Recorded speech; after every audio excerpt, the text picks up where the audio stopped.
Hey friends, welcome back to the cabin, and today I'm going to share with you my favorite tips for caring for cast iron and give you an update on our property.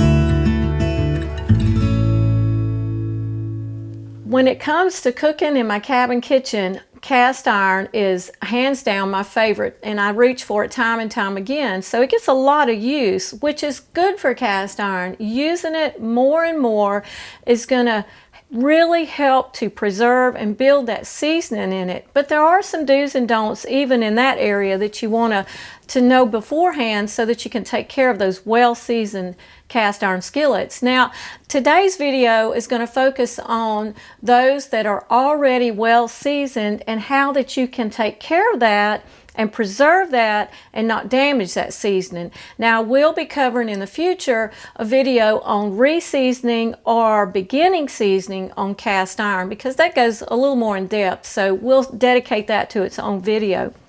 But I reach for my cast iron over and over again, and it gets used several times a day usually if there's any cooking going on around here. One of my favorite breakfasts is breakfast burritos, so I'll fry my egg, what I call country scrambled, where I'll drop it in my hot skillet and I'll kind of scramble it with a spatula.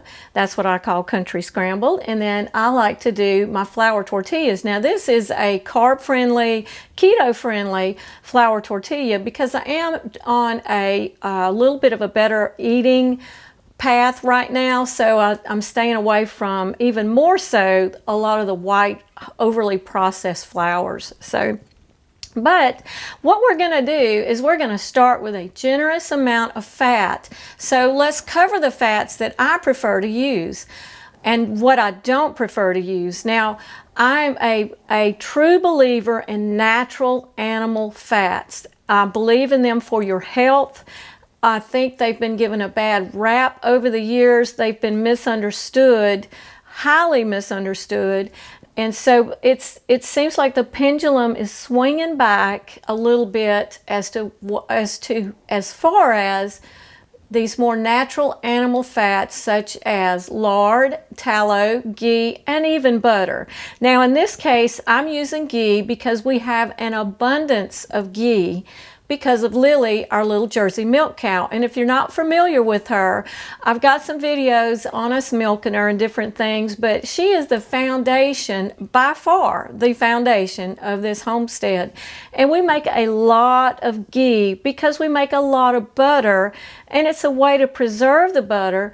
And actually, ghee has a higher smoke point than butter. Butter is very low, and I know you've experienced that because it will smoke and it will char at a relatively lower high rate. Now ghee, if I remember my research right, its smoke point can be upwards over 400 degrees, maybe around 450 degrees. Butter is not nearly that high. So my second choice, third choice, or equal choice actually would be lard or tallow. What we want to do, especially frying eggs, is we want to start with a higher heat point. We want a moderately hot skillet to cook our eggs in, and that way as soon as they hit that cast iron, they're already cooking. They're not going to lay there on a semi-warm or warm skillet. They're already cooking as soon as they hit that skillet. So that's another plus, another thing to keep in mind when you're using your cast iron. Don't be afraid to use it at a little bit higher heat. It's good for it, it's tough, it likes that, and it's going to cook better in most instances at a little higher heat than, say, your stainless steel. I wouldn't consider using watery substances or tomato-based substances, that's another thing, in my well-seasoned cast iron because it can damage the seasoning, especially tomato products, the acid in them can completely ruin the seasoning in a cast iron skillet. So I wouldn't be cooking spaghetti sauce in here, chili, or anything like that if I'm trying to preserve the seasoning. Cooking in cast iron is also a little healthier for you because it does actually impart some iron into your food. So it's a good thing if you, especially if you're trying to keep your iron stable. For us ladies that are premenopause, that's a very important thing. Cooking in cast iron is going to help to keep your iron levels up. And I know that there are some medications that can deplete your iron. Cooking in an iron skillet is going to help to add some natural iron into your diet. So that's another plus with cast iron. The more you use it, the better. And don't be stingy with your fats. I tend to go a little overboard with them, but it's just building that seasoning and preserving that seasoning in there. So you can tell that a runny egg is going to be a great test as to the effectiveness of the seasoning in your skillet, and mine are in wonderful condition. My egg scoots around with no problem, especially if it's a little higher heat and that generous fat. So how do I clean a well-seasoned skillet like these two? The cleanup is literally a breeze. What we do is we just wipe them out. You can see the old Wagner was the one in the back. I just take a dry paper towel and I just wipe it out, and I leave a film of that ghee on there. Now I do allow them to cool a little bit before I wipe them out. You don't want to wipe them out super hot because it's going to be hard on your fingers. And also, I want them cool down a bit, but I still do want them warm when I wipe them out. And that is because the pores of the iron are open when it's heated, and as it cools, those pores close down. So I want them still warm enough when I wipe them out that some of that oil will stay down in those pores.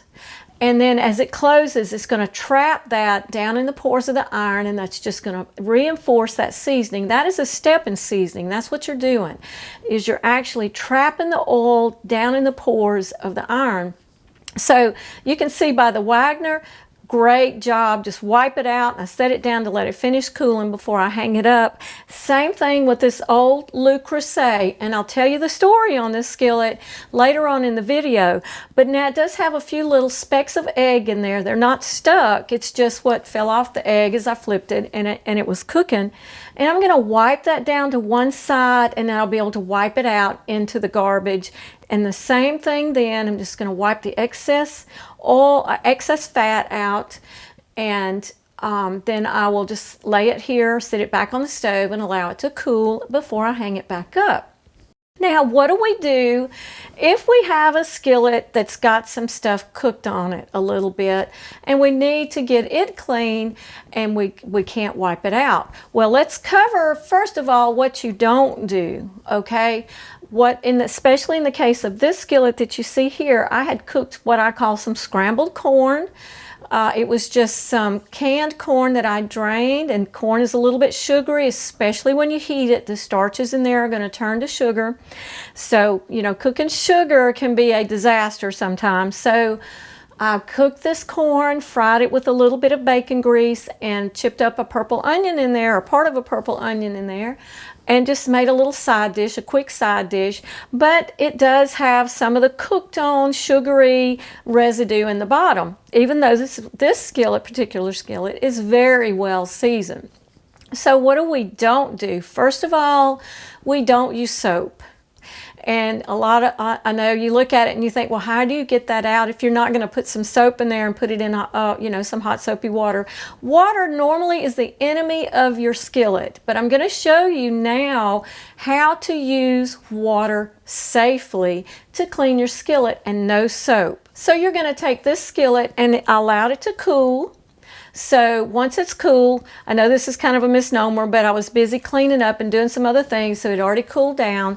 So I'm going to heat the skillet back up. While it's warming, I'm going to go ahead and turn my hot water on in my sink, and I'm going to get it to its point of its hottest coming out of the tap. And then the next thing that we do is we are going to put that skillet under that hot water. So I'm going to take a wooden spatula that I got from Layman's that I love. It's very high quality. But I'm going to take this, and I'm going to have to work on this skillet a little more than some of my others.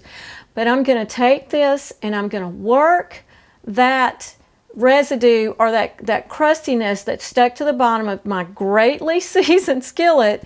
I'm not going to ruin this seasoning. I'm going to take the heat and the hot water and let it do the work for me. And what it's going to do is it's going to soften that, and it's going to allow me to scrape that out. Only hot water and a wooden spatula and a hot skillet, and it's going to come out sparkling clean.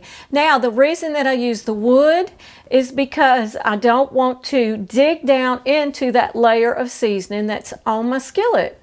I want to use the wood, and I may have to work it a little bit more, but it's gonna come clean. You just stay with it, and while you got that hot water and that hot skillet, it's gonna let go. So what we're gonna do is we're gonna put it back on the stove, turn the flame on underneath it, and we're gonna evaporate what little bit of water is left in there after we had poured all the hot water out, rinsed it good, and poured any water out.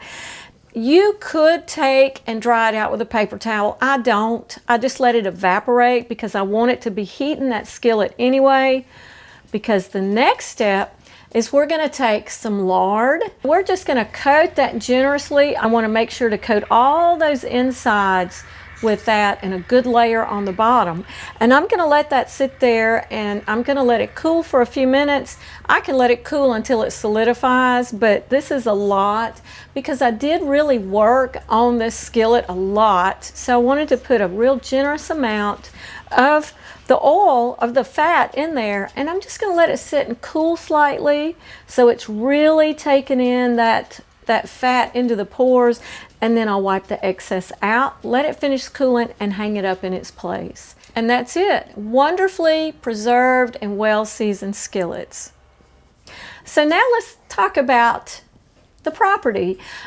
Many of you already know that we are making a major change in our lives right now, and my husband is in his 60s, I'm in my 50s, so it is it can look like absolutely a monumental task that we're taking on, but we purchased 18.5 acres of property just a few miles from one of our daughters, and it's south of here in southwest Mississippi. So we had the closing last week. All the paperwork's done. It's all official now. The property is raw land. It was timberland, and it was timberland all around us. And the land company sold off large tracts of the land. So I'm thinking this was the last one. When we were out the other day looking at it and walking it, I think there might have been one more smaller one down the road. I'm not sure, but I'm thinking this was the last tract. I know everything around us is sold, but it was timberland, and the timber was cut, I'm thinking maybe 2 to 3 years ago. I'm not really sure. I'm going to tell you a story about how the Lord works. We began looking a couple of months ago for property, and we felt led that we needed to be closer to some of our family, and I kind of alluded to that in the announcement video on that. And this property had been, well, we saw it on the listings when we started looking, and nothing really jumped out at us. It just didn't seem like, it looked spindly. It just didn't look like, a lot of times, especially around here, timberland is land that you can't cultivate. It's hilly, it's got gullies, you can't really make good pasture out of it, you know, so, and it's just not, a lot of times it's good for timber and that's it, which is good, but I mean, it has a purpose, but a lot of times to sell it to make a homestead, sometimes it's not, that's not the thing you want to look at. So we just we saw it, glimpsed at the listing, and went on. We didn't even give it a second thought. Well, we looked back, and we've looked at so many pieces, and they just weren't quite what we were looking for, and we didn't get that piece about it. We didn't feel like that was the one that God had picked out for us. And I was looking one night back through the listings, and this one popped up, and I looked at it again, and I did the mileage, And it's actually only 4 miles from our daughter's house. And so we were like, how did we miss that? You know, so we thought, well, it's worth going to look at. And if it's not, we'll mark it off the list. So we go look at it. And if it's not the right one, that's another check off, on to the next one. So we drove down and looked at it. And I mean, we were like, how did we not know this? How did we miss this? It is the perfect piece of land in the perfect spot. Now, I'm going to tell you how God works. This piece of property has been on the market, or at the time that we looked at it, for 435 days, over a year. So it was just like it was there waiting for us. And 2 months ago, the timing would not have been right. There were some other things that needed to happen for that piece of property to be purchased by us the way we purchased it. So the timing wasn't right. God moved us on down a couple of months. And also, because it had been on the market for so long, our negotiating opportunity was way up there. So it was absolutely a buyer's market with that piece of property, and we were able to negotiate it at a lower price and a very good price. And so all of those things came together at the same time, and I feel like the timing was what God had to put us on hold and put us on hold until it was time for us to look at that piece of property. So there you go. It's closed on. It belongs to us. Praise the Lord. And you know I'm not going to leave without sharing these heartfelt words with you. Don't ever forget that your Heavenly Father loves you. And we'll see you on the next video. God bless.